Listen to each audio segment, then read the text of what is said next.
And he goes, "That's a fine. I'll take some." And he goes, "You'll take what? A lemonade. A nice cold glass of lemonade." Welcome to Recotopia, a happy home for recommended movies, shows, and music from two people you can definitely trust. Trustability varies by region, no guarantees implied.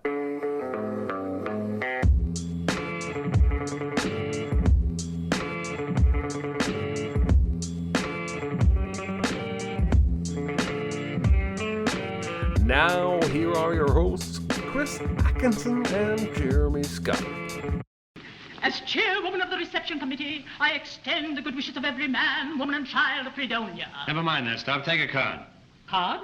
What'll I do with the card? You can keep it. I've got 51 left. Hello, everybody.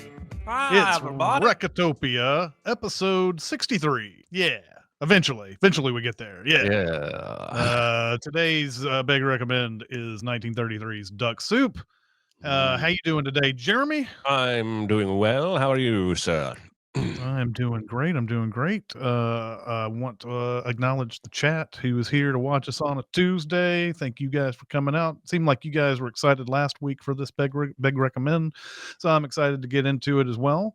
But do you have any small recommends, Jeremy? It's no big deal. Itty bitty living space. It's so small and light. It's small, it's tiny, it's petite, it's wee. I do have a small recommend or two. And the first one I'm going to give you is a television show you can find on Netflix called Somebody Feed Phil. Phil is Phil Rosenthal, who is the creator and executive producer of Everybody Loves Raymond. You may remember a documentary film called Exporting Raymond, where he goes to Russia and tries to develop a Russian version of Everybody Loves Raymond, despite having no clue about Russian culture. That is a very funny documentary. PBS gave him a show that I think had 6 or 8 episodes, travel food documentary called I'll Have What Phil's Having. And they did not renew it. And Netflix did what they do, and they swooped in and reworked it. And it's called Somebody Feed Phil, and it's been renewed for a 6th season at this point. Wow. My wife got me into this show. She's seen more of the episodes than I have. But what you have to understand is that this is entirely built on the personality of Phil Rosenthal, and he is just goofy, charming, fun. He makes the most outrageous I'm loving this food faces as he's eating the stuff. He's enthusiastic. Every episode is a different city. In addition to food, highlights various charities and community work that's going on. In the early seasons when his parents were still alive, he used to call his parents at the end of every episode and tell them about his experience in that city and all the food he ate. Sadly, his parents have passed, so now he just calls people like Ray Romano. And it's just really, really charming. And in the way that Anthony Bourdain was insightful and acerbic, witty, knowledgeable, this guy is clueless about these places and these foods and is truly learning for the first time, but he's an interested learner. He's a thirsty learner, and you learn a little something, but it's almost a comedy how often you end up laughing at his reactions or expressions throughout the episodes. So it's called Somebody Feed Phil. It's on Netflix. It's got 5 seasons so far, and that's my first small recommend, and I think most food travel documentary fans will really enjoy this. All right. Well, excellent. I had never heard of this before, and I am surprised that it's got 6 seasons, but maybe I'll give this a whirl at some point. It sounds fun. It sounds a lot of fun. It is. I watched a movie that I'd heard of last year that I didn't get around to until this past week. It's called Good Luck to You, Leo Grande. It has Emma Thompson and a guy I'd never seen before, Daryl McCormick, or at least remembered before. And it's the concept of this movie is very simple. Emma Thompson is a widow who had a very boring marriage, and she claims that she has a boring son, and that she has a daughter that feels like she has a more exciting life than her. But it's all basically mostly set up in this hotel room, and there are several different meetings. But Emma Thompson has hired this guy who presents himself as Leo Grande, a male prostitute, but I don't know, you call it a sex worker or whatever. They're whatever you want to call it in this. Um, and she has a lot of things that she would like to experience. She's never had real sexual pleasure in her life. And she hopes that this guy can give it to her. But for the most part, it's her and him talking back and forth about their lives. And they're having what seems like a nice relationship, but she doesn't seem to quite grasp that all of this there's still a surface of not reality in all of this. And she starts to believe that the conversations they have are so real that she can cross certain lines later on as the movie goes on. But for the most part, it's a conversation between these two, and they're very funny, they're very touching, they're very well laid out, well written. Emma Thompson, in probably one of her best performances I've seen her in a long time. I mean, she's always good. Sure, right. I haven't seen a showpiece for her in a long time, and that could be due to some ageism. But I really, really enjoyed this and where it went. I mean, and it's not like, I mean, I don't know. It's not like it's not a movie. It's not like a sexy movie. It's not like they're having a lot of sex in this movie. It's a lot of talking for the most part. There is some though in it, especially towards, well, I guess towards the end, but it's a very, very, very interesting movie. I was glad that I watched it. I had, as a movie like this comes out, all you hear about, like, all the articles are like, Emma Thompson talks about going nude in this movie. And I'm like, that's not the point of the movie, guys. That's not the point. I mean, it serves its function, but it's not the point of the movie. It's not nearly, I mean, it's not even nearly the real reason to watch this movie is for sexy nudity or anything like that. It's just about the conversations and what you learn from it. And I would highly recommend this to you. I believe that you would enjoy it. All right. Where do you find this movie? This is on Hulu. Hulu. Yeah. Hulu. So there you go. I'm reading the chat, and get ready to drink again, everybody, because my second small recommend is food related. I'm going to give you, I have now made this recipe 4 times, and I have mastered it. It's my lemon shallot tilapia recipe, and I'm gonna get to it. Here's the actual photo of my actual dish. This is what I made on Sunday. Tilapia is a very forgiving fish, both in terms of cook and in terms of flavor. And something like a scallop, you basically cook it a minute too early or too late, and you've ruined it. But tilapia, you've got several minutes on either side of it.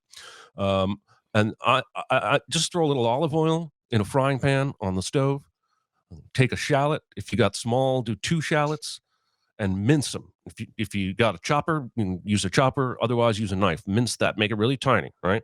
Then throw that in the pan with the olive oil along with a pat of butter. All right. And then you're going to spend about 5 to 10 minutes just kind of letting those shallots cook. If you want to throw a little minced garlic in there, not going to hurt anything. All right. Then right at the end, after the shallots have cooked and they're brown, and you've got a nice bubbling, buttery, olive oily sauce, you take some lemon zest, or you zest a lemon on the outside, and then you cut it in half, and you chop up some dill, and you throw the lemon zest and the dill in that buttery mixture. Then you got the tilapia in a glass pan ready to go into the oven. Your oven is at 385. All right. Then you pour your buttery shallot mixture has a little bit of dill and a little bit of lemon zest over your tilapia. All right. And then it goes in the oven for about 20 minutes. If it's cooked to about 145, it's ready to eat. But that buttery oil mixture will keep the fish really, really juicy. And then the shallots, having been cooked in the frying pan already, going into the oven, that sort of candies them and crisps them up a little bit. So when you take a bite of this fish, it's a buttery, flaky fish, and then you get that pow, that little pop of candied shallot garlic that you put in Ooh. there. And tilapia is a really healthy meal. It's full of lots of good nutrients for you. And I don't use a recipe for this. I'm giving you a recipe that I have made up. There's no recipe online that I created. I think I have gotten good enough with understanding flavors. And then when it comes out of the oven, squeeze your lemon juice over the top of it and serve. Boom. It sounds amazing to me. It's got all the delicious. ingredients that I freaking love. It took us about 30 minutes from start to finish. It came out of the oven 30 minutes, and we sat down and ate, and it was amazing. Yeah, it sounds amazing. If I ever start cooking regularly, then I'm gonna have to go back on all the Recotopias that we've ever done where you've recommended recipes and try to get to working on those and everything. I wanted to also acknowledge from my recommend of good luck to you, Leo Grande. Aaron came on and said my favorite closing shot of 2022 is in good luck to you, Leo Grande. So yeah, there you go. I agree. By the way, Interesting. very, very, very, very powerful ending. The next movie I want to recommend. It's funny because Aaron was talking about the remake of this movie and how much he hated it. And then I went to my monthly movie night thing, and the person who chose the movies chose the original version of this movie to watch. So I ended up watching the original. I had seen it before. It's The Vanishing from 1988. Some of you are probably familiar with the 1993 remake that had Kiefer Sutherland, Sandra Bullock, Nancy Travis, and Jeff Bridges in it. This movie, it's funny. I'm trying to think of the country of origin here, because mostly they speak French in the movie, and we had this debate as to whether this movie was French or if it was it was Danish, maybe. I can't remember who the I think it was. Let me try to look at this up real quick. Good radio stuff here. But we couldn't figure out if it was the country of origin that the movie was telling us, or if it was French, because mostly it's French, because it's this couple coming from another country into France. And so it's this couple, and they're going to do some cycling in France, and it just so happens to be during the Tour de France, and they can hear the play-by-play on the radio and everything like that. And they go to a gas station, and the woman Saskia decides she's going to go into the gas station. She's going to get some drinks, and then she's going to take over driving when she gets back. And her boyfriend or friend, they keep saying friend in the subtitles, but it feels like it's more than that. It feels like their boyfriend and girlfriend. Anyway, the guy Rex stays back and waits for her to come back. So he's at the car, and he's taking pictures and stuff like that. And then at some point, she just doesn't come back. And he goes into the station looking for her, going into the women's restroom, all these different places looking for her, asked the cashier if she saw his girlfriend.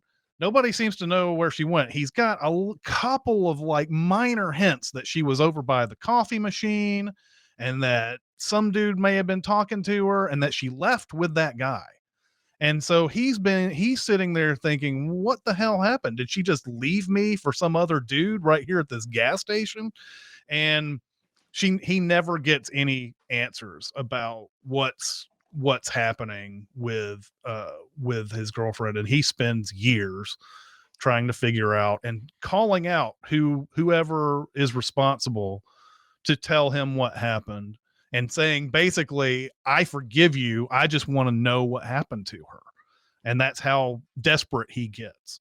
In the American remake, we follow Kiefer Sutherland mostly through this movie, and they don't do much Jeff Bridges until the very end.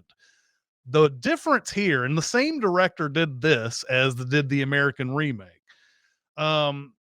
the difference here is we really get into the villain's mindset during this thing. Oh, wow. We go and we follow him around. He's a family man. He's got 2 daughters. He's sitting here trying to come up with a plan on how to do this successfully and without getting caught. That may be the scariest thing I can think of when you think of a villain. We always think of these villains as lonely types, who are reckless or whatever. This guy is a family man. He's married. He's got 2 daughters, and he still wants to do something like this. And of course, this movie heads to a point where Rex and the villain's name is Raymond. It heads to a point where they finally meet, and Raymond gives him an option that I won't repeat here, just so that you can enjoy this movie for yourself. But I really, really enjoyed this movie. It is way better than the American remake, although I have a special place in my heart for that American remake, even though it's not nearly as good as the original. And then you could also argue possibly bad, especially just considering where the movie's focus is. And you get that it's a fun exercise to watch this movie and to watch the 1993 version, because you get to see when a director has made his own vision somewhere and then he goes to the States, how that vision changes. And a lot of the same things happen in this, but like just a little bit of a different focus on Kiefer Sutherland and his relationship with Nancy Travis after Sandra Bullock, his girlfriend, gets vanished or whatever. That's just the slightest change enough to make that movie inferior to this one, because we really get to get into the mind of the killer, or not the killer, but the person who's responsible for vanishing somebody or whatever. We don't know what happened to him, but it's a really well made movie. I would highly recommend this one as well. I think that if you're familiar with the American remake, and if you liked it at all or like the concept at all, you would like this movie for sure. So it sounds like, I mean, not the same, but it sounds like what happened when I finally went back and watched the original Cape Fear, after really only ever knowing, the De Niro one. And they're a lot of the same stuff happens, but they're not the same. They're even more different than this sounds compared to. I haven't seen the original Vanishing, but I've seen the American one several times. But yeah, that's fascinating. And yes, someone says Dutch. Yes, I believe it's the Netherlands is where they're coming from in this movie. And a Seinfeld episode where George can't get. He's like, "Well, who are the Dutch?" And it's like, "That's the Netherlands." Well, then where's Holland? And he's like, "Yeah, they're all the same place." yeah. And someone also asked, "Did I not recommend this years ago on Sincast?" Yeah, probably. I probably did. I remember watching it, I think just a few years ago for the first time, and decided to recommend it again because, hey, some of you motherfuckers won't listen. No, I'm just kidding.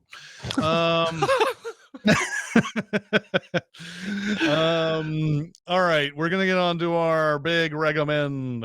I'm fine. It's just that you're so big. It's so huge. It's a good rule, but this is bigger than rules. It's bigger on the inside. Is it? I noticed. 1933's Duck Soup, the Marx Brothers, and where do I start with this movie?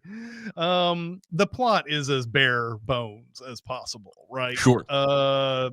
You have a government that is about to go deeply into debt. They need tax money, and they go to their wealthy backer to ask for $20 million.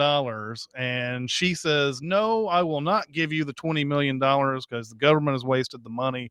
And we need to install someone I like as the ambassador or the president of this country or whatever. And that's going to be Rufus T. Firefly." of course, if you are in the middle of like sins mode in this movie, forget it. I think this will break the sin counter, this movie, because it's like, what do you see in Rufus Firefly that says he can run a country? Yeah. Doesn't matter. They get him in, and they introduce him with this big, huge song that I think is hilarious in its own right. That he is never late. He's going to show up at 10 o'clock, no problem. They got all these people coming out blowing horns. There's people throwing like flower petals on the floor, all this other stuff, and then he doesn't show up at 10 o'clock like expected, even though they're all standing there waiting for him to walk in. And then from somewhere, like just like nondescript, he gets an alarm and he gets out of his bed, he throws pajamas off, he's already wearing a suit, and he takes a fire pole down to this ceremony or whatever. And so it's just one of those movies, like, do not worry about the plot, do not worry about anything that is going on in this. You don't need to worry about the state of Fredonia or the rival country Sylvania. You don't need to worry about any of that. Just know that there's some nondescript country here, and that Groucho freaking Marx is going to be the leader of this country. And what follows is just he just like goes full on insult as soon as he can, and like to anybody that goes around. A lot of like just a lot of like turning phrases around and insulting people, a lot of double entendre, a lot of just a whole bunch of just like stuff. Never has one nice word to say at all. No, Ever. I don't think he says one nice thing in this entire movie. He is introduced to this ambassador to Sylvania, and that's where the sort of the conflict arises, is that he insults this guy so much that it sets these two countries to a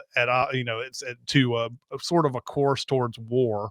The ambassador is upset because they didn't start a revolution, and they could have made Sylvania, they could have made Fredonia a part of Sylvania through a revolution. That didn't work. So now he's going to have to employ two spies. The spies are played by Harpo Marx and Chico Marx. Harpo, of course, is the one who doesn't say anything, and Chico's the one who never fucking shuts up. And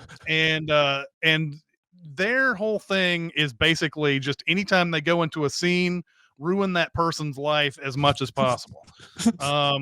Harpo does several things in these scenes, including he has a pair of scissors that he cuts things with every single chance he gets. Anytime somebody sticks anything out, he's cutting him with the scissors. Chico goes through a lot of like punny kind of things. If there's a difference between he and Groucho, it seems like there's more punny type stuff going on with his dialogue. But they're sent out to spy on Rufus. And it leads to the joke. It shows Harpo in one of those motorcycles that have the passenger seat next to it, and she comes up to the palace, and Rufus jumps into the passenger seat thing and is like, "All right, let's go." And then the motorcycle drives off without him. Yeah. And that's like becomes a recurring joke in the movie, is that every time he jumps in, he never goes anywhere. There's all these interspersings of Rufus and the ambassador getting into these war of words, and they just keep on escalating their future war over and over again. That's basically what it comes down to. And then there's these little interludes where Harpo and Chico are ruining a lemonade stand guy's life. One of the big centerpiece scenes of this is they take his hat, and they keep on throwing the hat, and then changing hats and throwing the hat down on the ground and kicking the hat away when he reaches down for it. And then like Harpo will like stick his leg up and like have the guy catch his leg and hold his leg. That is one of the funniest things. Now, I've seen that bit before. I've seen Duck Soup before, but it was years ago. This may be The only place he does it, or that may be a gag that he does in many films, but Mhm. it is the simplest that any joke has ever made me laugh my ass off. It is such a Mhm. simple gag. I grab your hand, lift my leg up, and now you're holding my leg up. It's just such a silly fucking thing, and I was nearly crying laughing at it. It was so funny. Mhm. Yeah, yeah. And you know, and just at any moment too, like something like a pocket could be turned inside out, and he cuts it with the scissors, and like just when you're not looking, Harpo is doing something that's going to fuck your life up, man. Like he's just that type of dude. Um it ends up that they are getting perilously close to war at this point. Like it's I don't know how they just keep on putting this off, but I guess there's always like, okay, I'll give him one more chance, and so Yeah. then there's one more chance to insult him even more. And there there's a point where the ambassador's like, you know, their backer keeps the war plans in this safe, and we want to get the war plans from them. And so there's a point where Rufus goes to this woman's room and she's going to give him a safe combination. The other Marx Oh, brothers decide they're going to dress up exactly like Rufus and go in, and they actually both go into her room, and for various and with various things that happen there, they're successful in putting in convincing her that, you know, that they're Rufus at any given time, and everything changes depending on who's playing Rufus at the time. um there's a point where Chico plays Rufus, and of course he's talking in that accent that he talks in, and she's like, why are you talking that way? And he goes, well, sometimes you go to Italy and you learn the language or something like that. And there's a point where Harpo, dressed up as Rufus, ends up getting the combination, and he like goes down to a radio or something, and he turns the knob, and it turns the music up way loud while everybody's sleeping and everything. He ends up having to smash the radio and then throwing it out the window and whatever. But then he ends up running away and smashing into this mirror, and he hides in the room behind it. And then Rufus comes down, and this is, of course, the thing you're really going to remember from this movie, this mirror for good scene. reason. Yeah, it's a really, really well done scene. You know, of course they look like each other, and Rufus is sitting there like doing all this stuff that Harpo behind is is imitating. And it's a little bit off, but that's exactly what you would expect in kind of a, you know, somebody doesn't know exactly what's going on. There's going to be something that's a little off. But then where the comedy comes from for me is that they hide behind the wall so they can't see each other. And Rufus always comes up with these ideas that, I will do this thing so that he can't see me do it, and that will trip him up. But no matter what he does, no matter how silly it is, Harpo does the exact thing that this guy does, no matter what. And there's even a glorious punchline to the whole thing when they have a hat like hidden behind their backs. One is white, one is black. And you're like, well, now this is where they're going to have, you know, this is where he's going to be found out and whatever. And so there's even a point where they turn around and they're even at in the other person's room by the time that happens. But like when it's time to put on the hat, Groucho puts on his white hat. Harpo produces a white hat that you didn't see and puts it on his head. And it's just a glorious scene all the way around. It's so beautifully well done. And this ends up at some point there's one last ditch effort for peace. And I think it's just the trial before this. I guess the trial happens right after this. The trial where Ciccolini is on the stand, and this is the punniest part of the whole movie, by the way, where they turn dollars and taxes into Dallas, Texas, and they do, you know, there's a whole bunch of stuff going on in there. But there seems to be like, and maybe this was before, I don't know. There's a point though where Rufus says that, okay, maybe I'll extend my hand and I'll finally say, I'll say this and he'll accept it. And then he's sort of like, but what if he doesn't accept it? What's the right big idea there? What if he doesn't accept it? And blah, blah, blah. And he decides that the ambassador hasn't accepted it based on this hypothetical situation that he comes up with.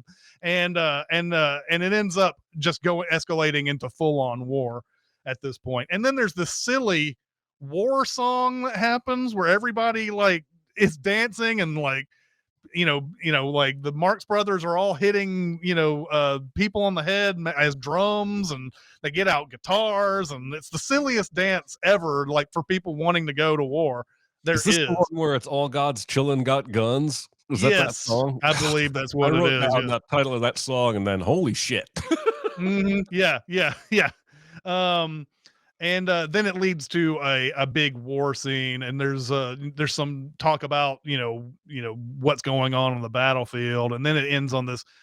I mean, there must be a joke a millisecond in that last war battle thing. There's a point where like Groucho gets a big huge vase over his head, and he's trapped, and he's like, somebody get me out. He says something like, the last time this happened, I was underneath a bed. I was crawling under a bed or something. And you're thinking they're going to take the vase off. But then the next time you see him, Harpo has drawn this Groucho face on the vase. There's a point where the ambassador shows up in the middle of the battle, and he's like, he gets caught in the door, but before he goes in through the door, there's a sign that says "Help Wanted" outside. Because they need help in this battle. There's just like a million things going on. You could watch that war scene, I think, I don't know, you could watch it a good 10, 15 times and miss something that happens. There's so many things going on. But by the end of it, because the ambassador stupidly goes into this battle and gets caught in the door, they end up winning it somehow, even though it was pretty clear they were losing it all the way through the whole thing. But then the final joke is that their backer tries to sing that national anthem at the very end, and they start throwing oranges at her or whatever because she's so terrible. Anyway, this is a movie that there's some stuff in here that I think you have to have lived in the 30s to get. There's some jokes in here that just I'm at a loss. I'm still at a loss at what some of those jokes meant. Right. There's one that will come off racist, in fact, and when he's talking about the Headstrongs and the Armstrongs, and he says that's how we're born, and that is a reference to a very popular song from 1931. You wouldn't know that now in 2023 unless you're like just somebody who's just well versed in every bit of pop culture ever or whatever. But I was reading up on that thing, and and somebody claimed that the song was satirical or whatever, but there's no basis really. I've read the lyrics to that song. There's no basis in that being satirical. So it's just a reference to a song, and that's it. But it's still like, it just comes off weird and cringy this far into the future. But anyway, there's some jokes I don't get, but man, there are so many in here that are just flying through here. I had to write some down that because I was like, there's no way I'm going to be able to remember all of these. There's a style of comedy here that I think is born out of like the vaudeville stage style of comedy. Not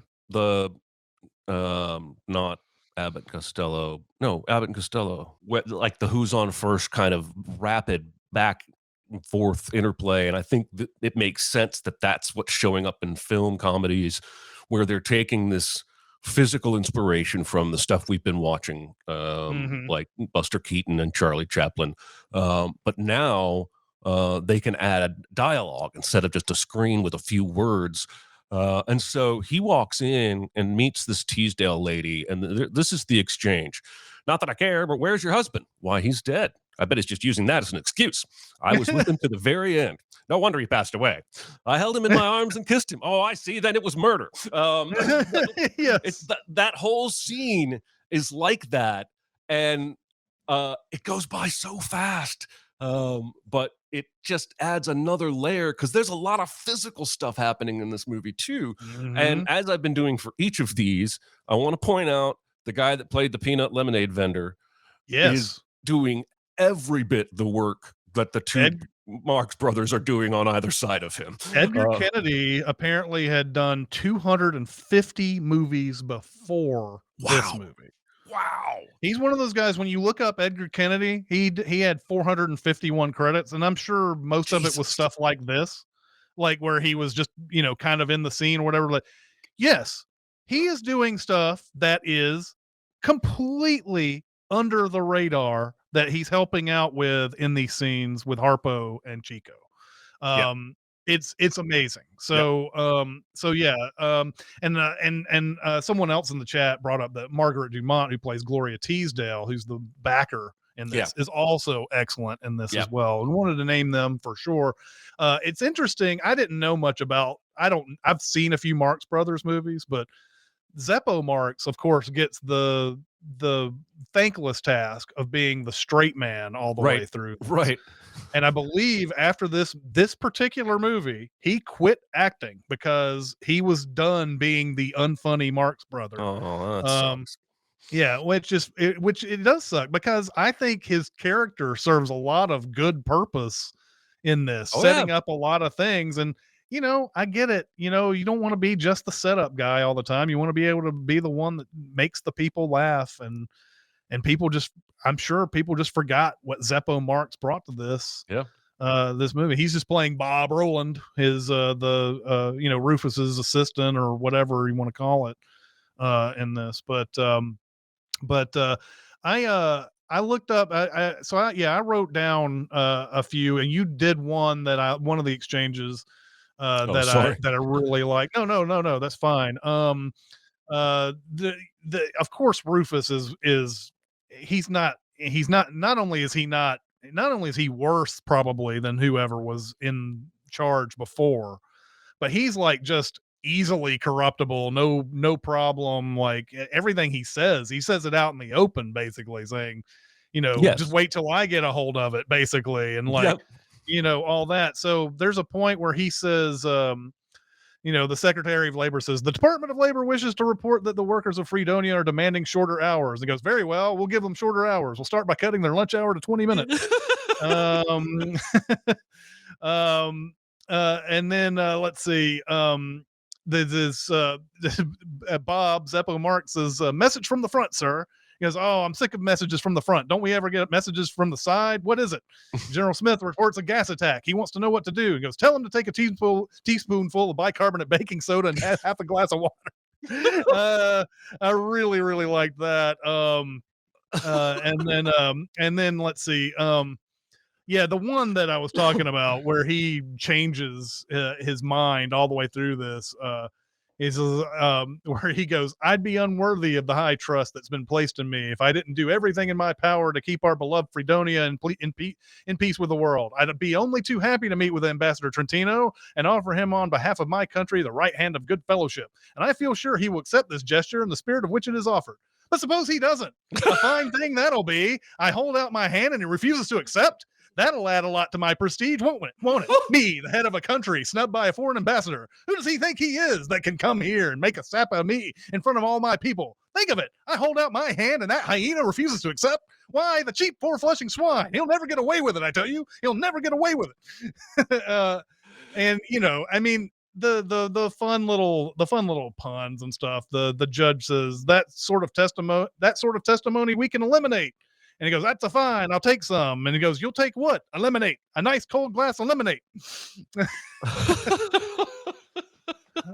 So yeah, this is just one of those where the jokes are just flying past, and there's so many good like visual moments in it and everything. This is of course well worthy of its classic status. And from what I understand, the director Leo McCarey did not want to do this movie, did not want to do a Marx Brothers movie. And for whatever reason, he ended up being on one. And he said that I don't even know how I survived shooting that because the Marx Brothers are insane. They are absolutely insane.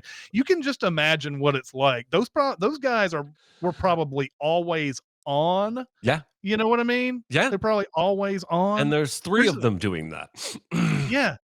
And there's even a story that the writers were hanging out and an extra was somewhere in earshot. And the extra started saying something to the effect that whoever wrote this needs to be executed, and like this is the worst thing I've ever been on, and all that. And one of the writers starts getting mad, and he's about to say something, and then it finds out that Harpo put the extra up to it, that he paid him some money to say that in front of the writers and everything. That's so funny. They're probably just pranks galore going on. Oh my on this God. thing. This is one of those movies I'd love to hear a lot of the behind the scenes on, or just about any Marx Brothers movie, probably. For sure. So. Two moments I wanted to make sure I talked about. We've gotten through most of them. The one gag with Harpo, where they bring a telegram to the ambassador of Sylvia or whatever, Sylvania, and Harpo grabs the telegram and scams it back and forth, left and right, crumples it up and throws it on the ground. And then the other one goes, he gets mad because it can't read. Yeah. Yeah. And then there's a shot of a guy with a tattoo of a doghouse. Yeah, it's Harpo. And then briefly a dog's head comes out of that tattoo. Yes. And I was struck by how good that looked for 1933. Like, that's better than some effects you saw in the 80s and 90s. And anyway, there was a lot of that I thought happened in this movie where I was like, wow, that's kind of a cool trick that you wouldn't expect the Marx Brothers to do with the camera or what have you. What I loved about that scene is that it's another one of those, how the hell do they have how the hell is this possible kind of logic or whatever. And I love that type of thing. It's kind of like the mirror scene where Rufus is asking him, who are you? And so he just shows a picture of himself on his bicep or whatever. And they're like, oh, really? That looks like good work. Who did you get that from? And then he shows the tattoo of the woman that gave him the tattoo or whatever. And then she goes, oh, really? Do you have her? He's like, do you have her number? And he's got her number written on her stomach. And then he's like, where do you live? And then he shows where he lives, which is the doghouse that you're talking about. And he's like, well, that's not a cool place to live. And then like the dog comes out and barks or whatever. And he's like, well, I bet you don't have my grandfather's picture in there or whatever. And he starts pulling down his pants and he's like, no, maybe for later or something like that. There's another wacky scene in there that I love too, is when Rufus is on the radio and he's trying to get help, and they said help is on the way. And so you have firefighters, cops, you have like a rowing team, a swimming team, monkeys and elephants, everybody like showing up to help in the war effort after this. It's just a nutty ass, like that's where like you feel like the Zucker brothers probably watched a bunch of Marx Brothers movies back in the day. Because there's just so much insanity in that. And there's one more like exchange too that I'd like to mention on this. It's the one where he's talking about where Chico was talking about going to spy on Rufus, and I don't think I have it there, but he says something to the effect of like, we followed him on Tuesday to the game, but he wasn't there. We went to Wednesday and we fooled him, and we weren't there. And then on Thursday there was a doubleheader. Nobody showed up for that. And then on Friday it rained, so there was no game. So we went home and listened to it on the radio. That's one of my favorite. Like, if you blink and if you give up on that joke too early, you're not going to catch that. So yeah, I love that. I love that type of stuff. It looks like also the chat was they've mentioned a whole bunch of like great scenes and great actors in here as well. And there's a lot of like good super secret double feature choices. But Jeremy, what is your super secret double feature for Duck Soup? Be very, very quiet. Secret? What secret? Our dirty little secret. I tell you something I've never told anyone. I want to give credit to Castriff here because he's right. Inspector General would be a really good choice.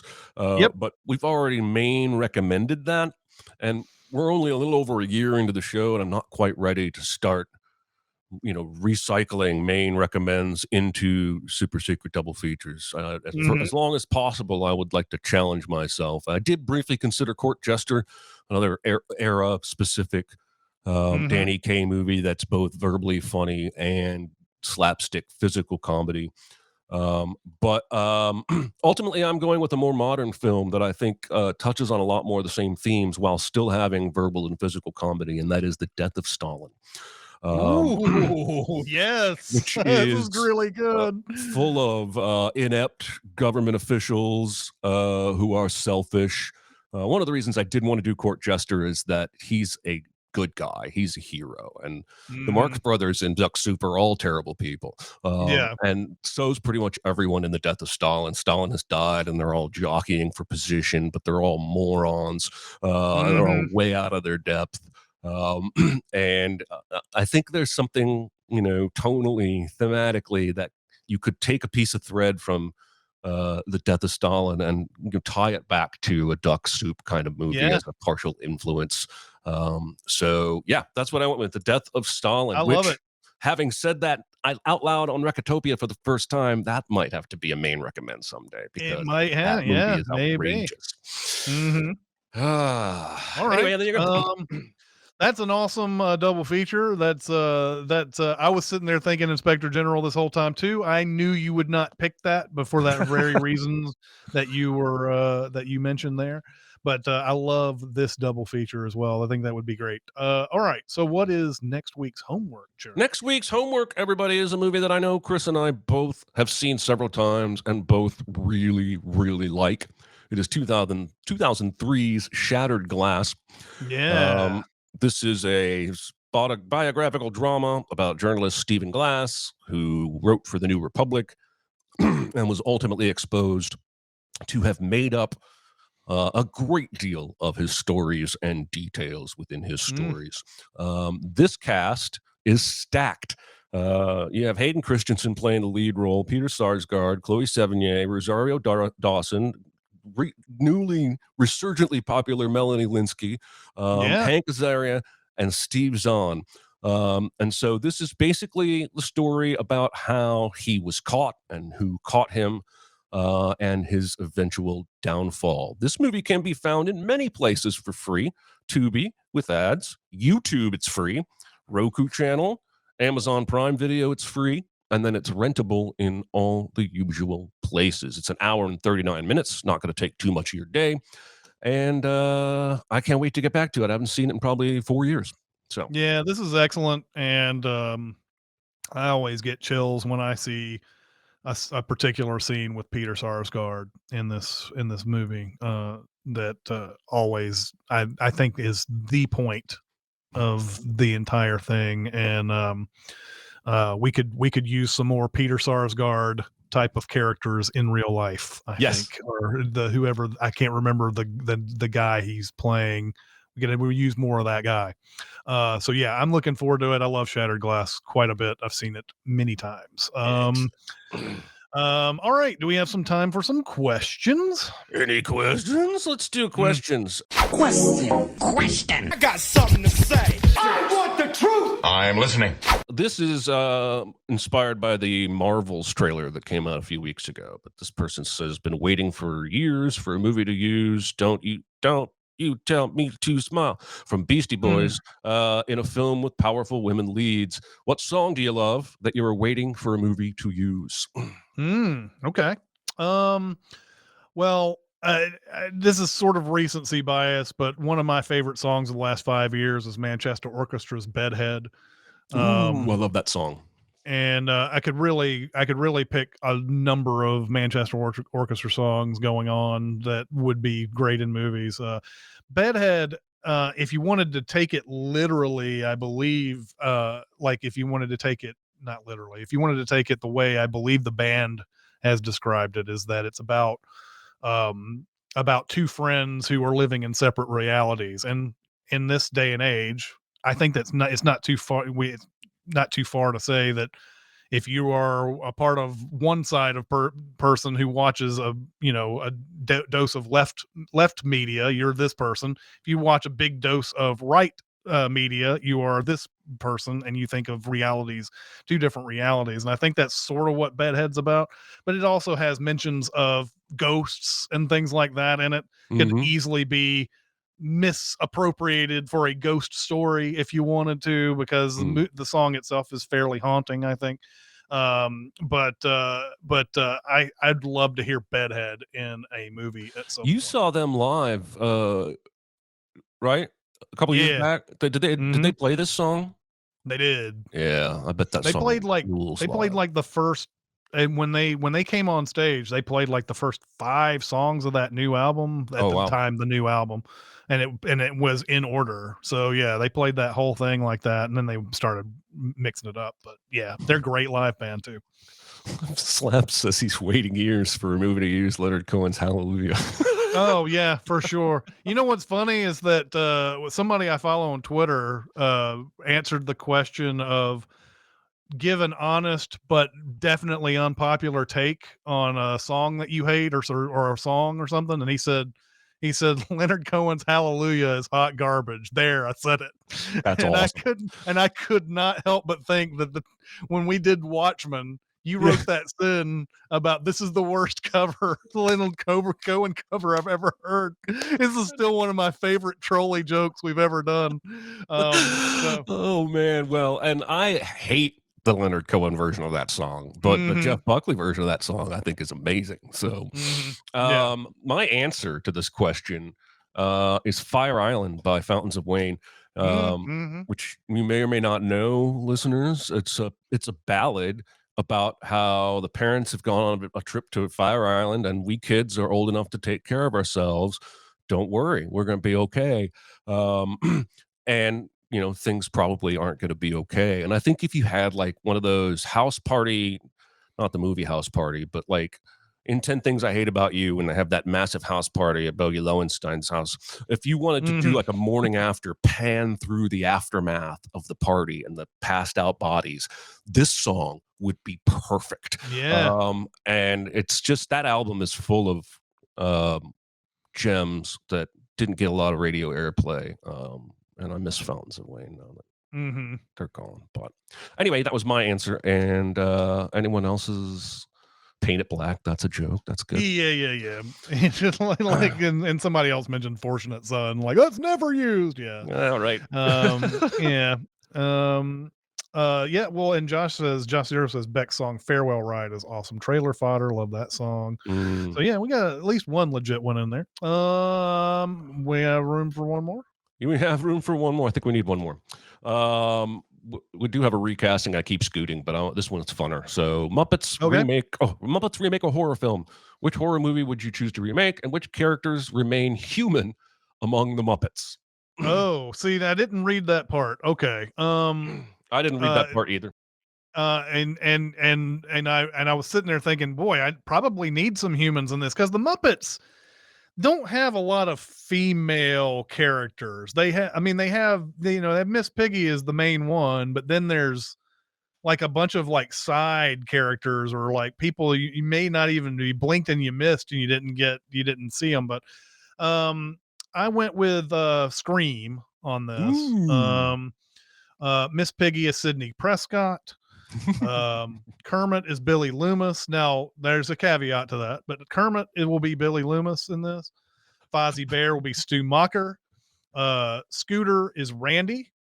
Camilla the Chicken is Gail Weathers. Gonzo is Deputy Dewey. Annie Sue is Tatum.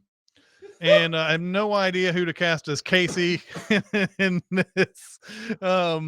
who played the Drew Barrymore character. But I ended up thinking, you know what? If you're watching a Scream Muppets parody and you see Kermit and Fozzie playing the characters that end up being the killers in the original Scream, that's probably not going to go over too well because those are one of the two good guys you think of in Muppets.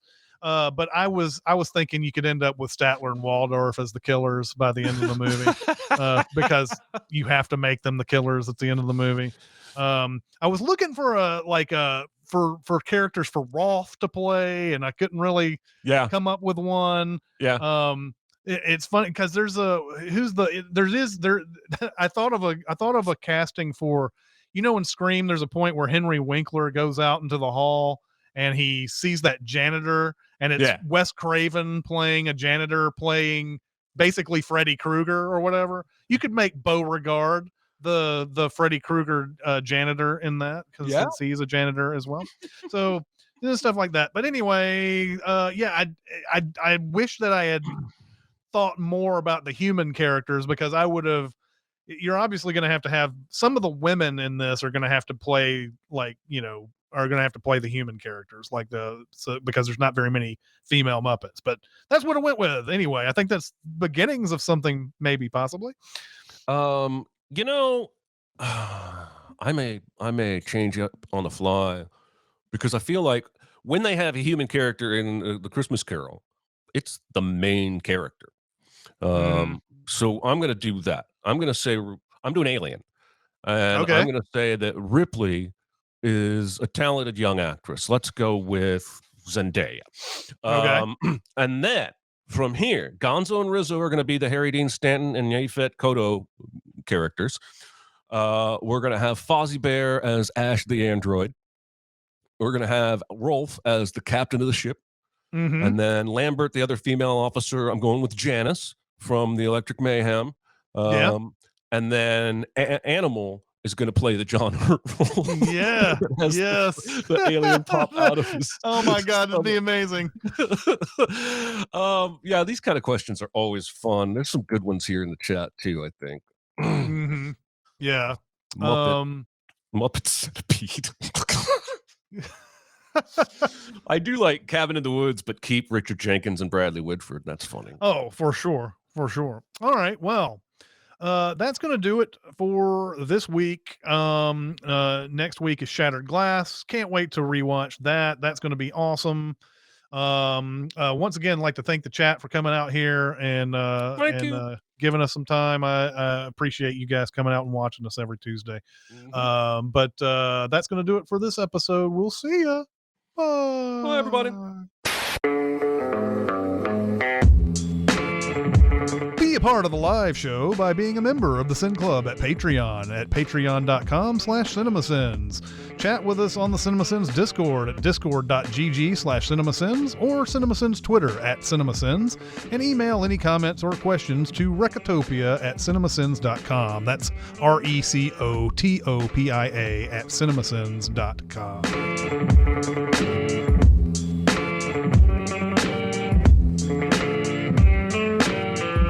Our baseball teams are doing very well. My baseball team has a 7-game winning streak. Yeah, that's awesome. We beat the shit out of Chris Sale for the second time last night. Chris Sale is most likely washed. I don't know why they keep throwing that guy out. He used to be unbelievable.